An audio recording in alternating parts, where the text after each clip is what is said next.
Ben, vous pensez que la pensée vient de vous autres? Non. Ça dépend à quoi. Oh, Oui, vas-y, là. Ben, quand je m'oppose à ma propre pensée, ça vient de moi, là. OK. Euh, Comment je tu veux fais la dire, distinction? Es-tu capable de nous l'expliquer, ça? ben, moi, c'est au niveau de comment je pourrais dire ça, de l'intensité et de la fréquence. OK. Mais quand ça vient de moi, je le sais. Parce que c'est fastidieux, puis c'est dur, puis t'es en train de nous dire que t'es fastidieux et dur? ben, c'est difficile de penser, pour vrai. Ça prend beaucoup d'énergie à être émetteur. Est-ce que tu parles de la réflexion ou de la pensée, là? Non, non, de la pensée. La pensée, OK. D'avoir une pensée originale qui émane de l'ego, c'est d'être émetteur. Mhm. Parce que la pensée vient d'ailleurs, oui, parce qu'on est récepteur, mais on peut émettre aussi. Mais c'est dur, ça prend bien plus d'énergie. Tu vois, ma perspective est différente par rapport à toi, dans le sens que, de ma perspective, puis on n'est pas obligé d'être en accord, c'est quand que je suis émetteur d'une pensée parce que je suis au bout de quelque chose, puis je tombe en colère ou en révolte contre les Blancs, c'est eux autres qui m'ont manipulé pour atteindre cet état-là, pour me donner une information qu'en réalité, ça vient d'eux, mais je suis manipulé pour avoir l'impression que ça vient de moi parce que ça va rehausser le niveau, mais Mais c'est de c'est la pas de ça que je parle. manipulation. Ok, c'est Ouais. quoi que tu parles? Parce que quand j'émets une vraie pensée qui vient de moi, elle n'est pas liée au contexte. Tant que ça, là, c'est pas une mise en condition qui fait que je vais l'avoir. Mais c'est comme des fois quand justement je reçois des pensées, puis je l'observe, puis dans mon observation, je me rends compte que ça vient pas de moi. Ça, c'est une vraie pensée qui vient de moi, elle vient de mon observation. Mais Oui. ça, c'est moi qui crée le contexte parce que je décide activement d'observer. C'est pas à cause que j'ai été mis dans une condition que je suis pris pour. Mhm.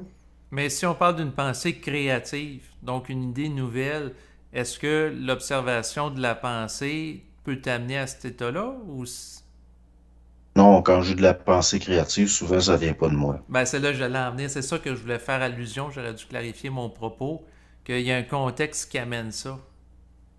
Moi, ben, c'est comme, admettons que je fais face à un problème. Mhm. Puis que là, tout d'un coup, j'ai la lucidité de me rendre compte que je trouverai pas de solution en y réfléchissant ou en me cassant la tête, puis que je lâche prise. Puis là, tout d'un coup, la solution vient toute seule, elle vient pas de moi, là.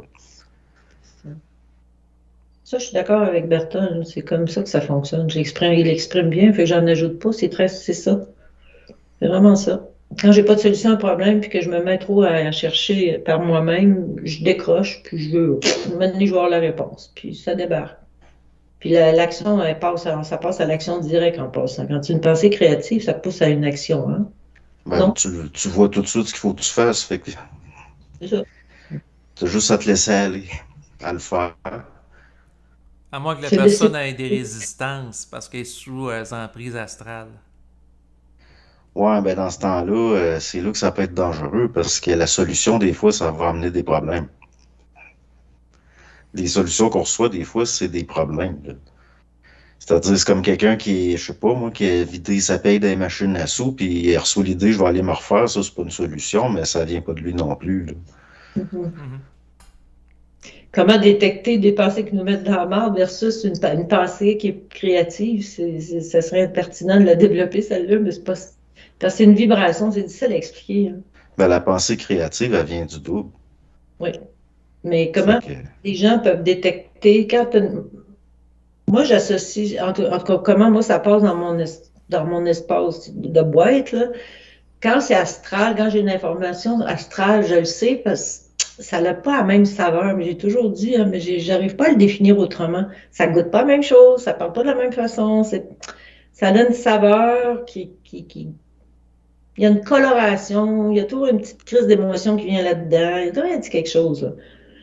Tandis que quand c'est créatif, puis la pensée passe, il n'y a absolument rien de ça. C'est totalement informatif, puis c'est très bref, puis c'est un, comme il dit, là, c'est comme un, oh, puis la lucidité, puis là, boum. Moi, je le reconnais comme ça quand je veux savoir qu'est-ce qui me parle, là, mais, ou qu'est-ce qui m'envoie cette information-là, peu importe. ben, dans le Oui. fond, c'est la vibration. Ouais, mais c'est définir le mot vibration, j'essayais, je suis pas bien bonne. En plus, ça, le monde, il trouve, on va dire, oh, vibration, c'est nouvel âge, ça.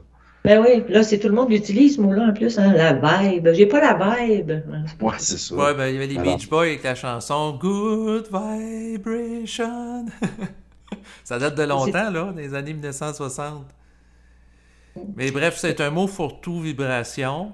Fait que là, c'est difficile parce que c'est un concept qui est abstrait. Donc, définir une énergie derrière un terme. Donc, ça revient à définir la vibration derrière la forme pour parler de vibration. Mais là, ça définit pas parce qu'on fait référence au même concept. Ben, le monde, c'est parce qu'ils sont pas dans une pratique, ils sont dans de la théorie. Fait que pour eux autres, c'est des idéologies, donc c'est du nouvel âge. Mais pour moi, c'est pas de l'idéologie, c'est une pratique. Exact. Pour moi, la vibration, c'est aussi concret qu'un prendre un outil, là. Et la beauté de la chose, c'est qu'une vibration, tu peux pas la reconnaître si t'es pas initié. Ça s'explique pas. C'est ça que Bertholdi dit. Ouais. La philosophie, c'est savoir versus connaître, là, c'est là qu'on sait c'est quoi. Ouais. Mais on peut juste mettre ces mots-là. Puis c'est la beauté de la chose, c'est que c'est pas imitable, c'est pas copiable. Parce que Ouais, ben, tu peux bien ben, faire ça. Mais... c'est pour ça maintenant on le voit, là. Je veux dire, c'est comme il y en a qui, dernièrement, que j'ai été confronté, qui sont venus, qui sont venus pas moi qui cours après, mais l'autre, ah, t'as des croyances obscures. Mais à mes yeux, il y a des affaires que je parle, ça n'a rien à voir avec les croyances, là. Quand t'es couché dans ton lit, puis t'as des phosphènes en même temps que t'as un choc électrique, puis c'est comme si tu te faisais électrocuter dans ton lit, puis que le dos va te plier en deux, il n'y a rien d'une croyance, là. non. Tu sais, quand tu le vis, là, c'est pas le fun, là. Ouais, c'est un vécu désagréable sans doute, là. Ben là, c'est des... C'est savoir, c'est vivre l'expérience, puis Ben oui, l'intégrer. tu sais, c'est un peu comme quelqu'un qui aurait des symptômes de post-traumatique, ça veut dire, ah, c'est des croyances, c'est dans ta tête. Il va t'envoyer, c'est sûr qu'il sera pas content.